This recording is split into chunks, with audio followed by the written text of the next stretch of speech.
Alhamdulillahirabbil alamin. Asyhadu an la ilaha illallah wa asyhadu anna Muhammadar Rasulullah. Rabbi shrah li sadri wa yassir li amri wahlul 'uqdatam min lisani yafqahu qawli. Kita awali pengajian siang ini dengan baca basmalah. Bismillahirrahmanirrahim. Materi kita memahami imsak yang hakiki. Lalu di Indonesia dipopulerkan imsakiyah. Ya, satu pekan paling lambat itu imsakiyah sudah beredar di tengah-tengah masyarakat yang menampilkan jadwal salat 5 waktu, lalu diberitakan kapan 1 Ramadan dan 1 Syawal. Kalau dari pemerintah itu imsakiyahnya ada kata-kata yang selalu dijaga. Penetapan tanggal 1 Ramadan dan 1 Syawal menunggu keputusan pemerintah.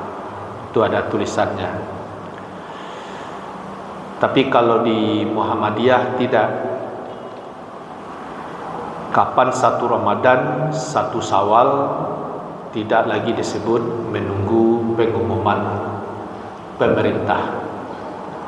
Karena jauh hari sudah diumumkan oleh pimpinan pusat secara resmi dalam laporan resmi atau berita resmi, ataupun disebut juga dengan maklumat.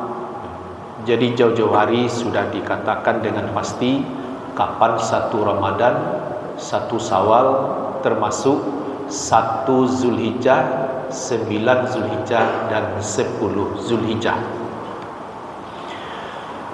Nah, penegasan tentang imsak.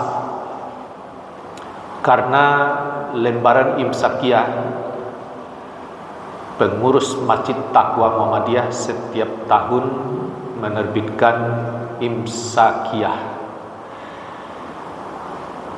Khusus pada tahun ini ada perubahan, tidak menampilkan waktu 10 menit menjelang subuh yang populer disebut dengan imsak.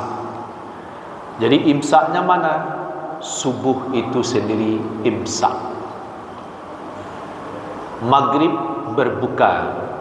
Jadi puasa imsaknya mulai dari subuh sampai maghrib. Inilah sebenarnya pelajaran kita sejak sekolah dasar. Mungkin Bapak Ibu yang jauh di atas saya lebih dahulu, namanya sekolah rakyat, Pak ya.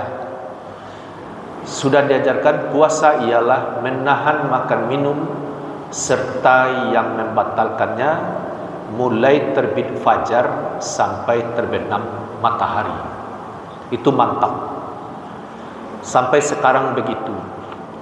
Tidak ada seorang pun guru kita mengajarkan ataupun kitab fikih dasar sekalipun puasa ialah menahan 10 menit menjelang fajar sampai matahari terbenam.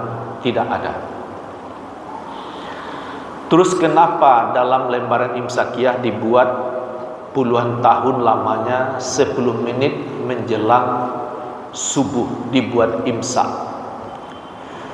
Sepanjang diskusi yang saya ikuti, belajar terus, bertanya terus, jawabannya adalah itu sesungguhnya masa berhati-hati sebagai peringatan waktu tinggal 10 menit lagi. Dan itu sudah saya pahami sekian tahun yang lalu, dan beberapa kali pertemuan resmi baik di tingkat nasional, di lokal, supaya imsak itu dibuat subuh. bukan 10 menit menjelang subuh. Tapi itu belum berhasil. Berjalan terus, ya kadar kebanggaan kita Indonesia Muhammadiyah ya. Ustadz Hadi Hidayat mengkritik mengapa kita berbohong dibuat imsak 10 menit menjelang subuh. Jelas dalam video itu, lalu beberapa guru saya mengirim video itu kepada saya. Ya tentu saya senanglah. Saya sebenarnya sejak 2008 sudah berjuang untuk itu. Tentu kehebatan Ustadz Hadi Hidayat kita manfaatkan. Sekembangkan diskusi sampailah kepada kesimpulan. Berjujur-jujur, beria-ia, dasarnya jelas, keterangannya jelas, dan mengembalikan apa yang sudah kita hafal sejak anak-anak dulu, bahwa puasa itu mulai menahan terbit fajar sampai terbenam matahari.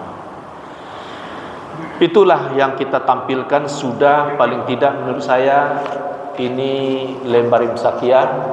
Itu bisa dilihat kalau ada arsipnya. 4 tahun yang lalu itu memunculkan firman Allah Al-Baqarah 187. A'udzubillahi minasyaitonirrajim. Wa kulu washrabu hatta yatabayyana lakumul khaytul abyadu minal khaytil aswadi minal fajr thumma atimmus siyama ilal lail. Makan minumlah hingga terang bagimu benang putih atas benang hitam, yakni fajar. Kemudian sempurnakan puasamu sampai datang malam. Jadi ayat ini jelas menyuruh kita bagi yang bersahur, makanlah minumlah dengan tenang. Tapi awas, hanya boleh sampai benang putih jelas atas benang hitam, yakni fajar. Jadi kalau fajar sadik muncul, itulah disebut benang putih. Benang hitam background malamnya itu. Jadi kalau fajar sudah terbit, stop makan minum. Itulah imsak. Di saat itu azan subuh dikumandangkan. Lanjut ayat, "Tsumma atimus siyama ilal lail." Kemudian sempurnakan puasamu sampai malam. Sampai malam itu matahari terbenam.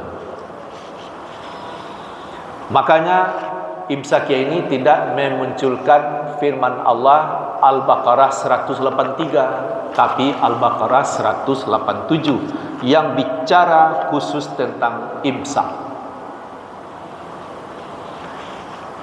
Terus dalam diskusi, hanya di Indonesia lah yang membuat 10 menit menjelang subuh itu disebut imsak. Saya apapun metodenya sangat menghargai, tapi harus segera dikembalikan. Lalu apa jalan keluarnya supaya tidak terlewatkan waktu subuh? Kembali ke sunnah. Apa sunnahnya? Bahwa Rasul mengungkap kemudian, apabila kamu dengar azannya Bilal, maka makan minumlah dengan tenang, jangan terpengaruh dengan azannya karena dia azan masih malam. Tapi apabila kamu dengar azannya Ibnu Ummi Maktum, maka berhentilah makan minum karena subuh telah masuk. Jadi maksud saya adalah, kalau di sini sudah lama diamalkan pagi itu azan 2 kali. Dan beberapa masjid di Kota Padang sebenarnya juga sudah. Seperti Nurul Ulia, saya terima laporan tahun 70-an sudah 2 kali azan di Jalan Damar.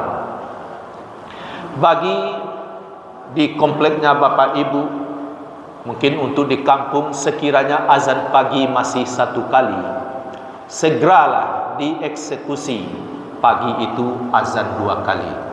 Bagi yang sudah menunaikan ibadah haji dan umrah, menjadi pendukung kuat bahwa di Mekah dan Madinah sampai hari ini sunnah itu dijaga, bahwa azan 2 kali di pagi hari. Saya ikuti beberapa perkembangan baik dari persis dari teman-teman yang disebut Salafi, sebenarnya menginginkan azan pagi itu 2 kali.